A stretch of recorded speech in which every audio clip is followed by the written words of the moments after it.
Yeah, hell yeah, none. And I'm now going to invite my good friend of mine up, Anthony Wood, who founded Telford NAGO, which helps all of these people who have been gone through this terrible, horrendous, horrific abuse in Telford, just to give you a description of what that was like in Telford at that time. So ladies and gentlemen, please give it up for Anthony Wood from Telford NAGO, please.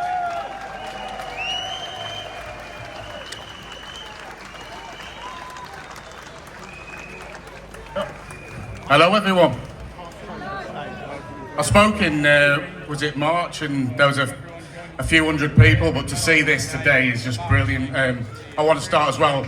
My wife, who's a survivor, said a long time, all these people that turn out for Brexit, COVID, free speech, you know, where are they for the survivors? Well, here they are.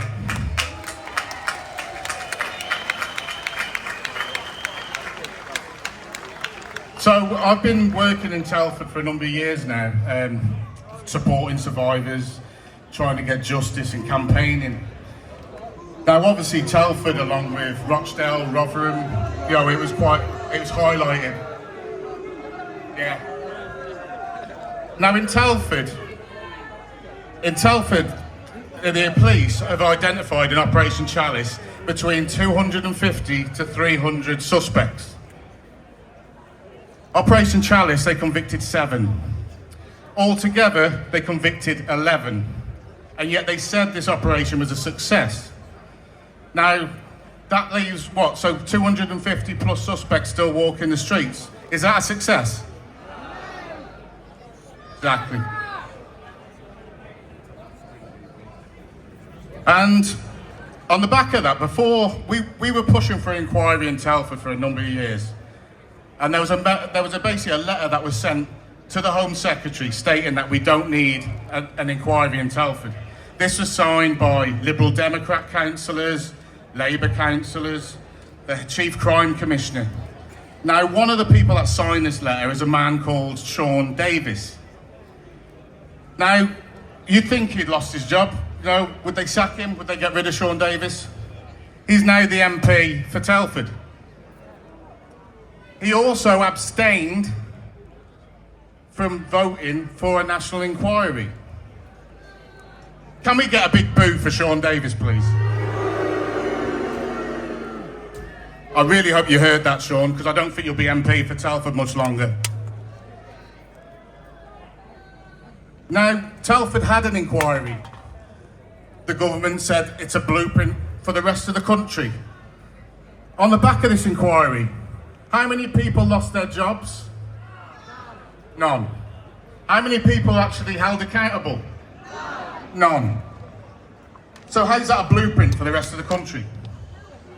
So I want to lead on to the national inquiry, which, by the way, when we heard Yvette Cooper speaking about the national inquiry in Parliament, we can't deny it was amazing to hear all the things that we've been pushing for years being spoken about in there.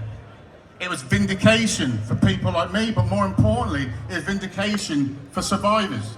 Because it was only a few months earlier in January where Keir Starmer basically said that they were far right for calling for a national inquiry. So we get a boo for Keir Starmer while we're here.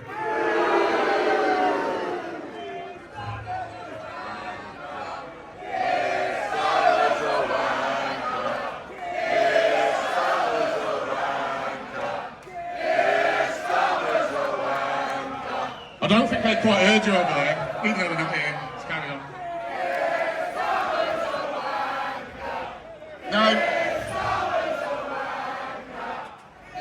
Now, I just want to get into as well, it's not just, we talk about Labour, we talk about Keir Starmer, but it's not just about Labour. The Tories ignored it for 14 years. You know, they're now saying they need to do this, they need to do that, they need to do that. Well, what were they doing for the last 14 years? Nothing. They're all as bad as each other. They all try to play party politics. So, we need to ensure this national inquiry. For starters, we need the chair of the inquiry. We want someone, we can't trust our judiciary. We need someone, maybe a foreign judge. Who can you trust in our judiciary? No one. And on the back of that, also when they announced the inquiry, they were going to, I think they're reopening 800 cases leading to 1,000 cold cases. Let's face it, most of these cases that were NFA'd by the CPS would have been done when Keir Starmer was head of public prosecutions. We can't trust them on this national inquiry, but we need to push them to make sure they get it done right.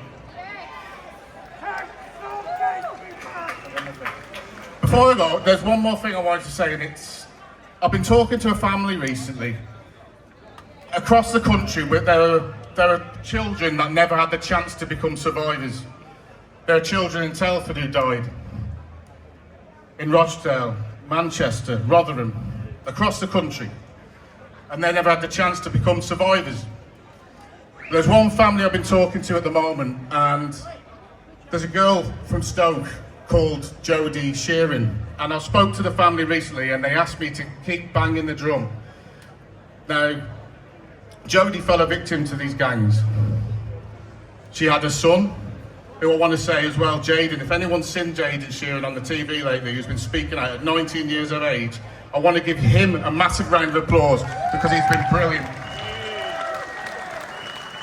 He is one of the most bravest people in the country right now to stand up, and I respect him for that. Now, his mother, sadly, is no longer with us. She lost her life. After she was raped, they had DNA to prove who raped her. It went to go to court, but before it had the chance to go to court, on the day of the trial, the police turned up and basically said she's not a reliable witness, so we didn't go through. Now, today, they're saying it won't happen because, sadly, she's dead.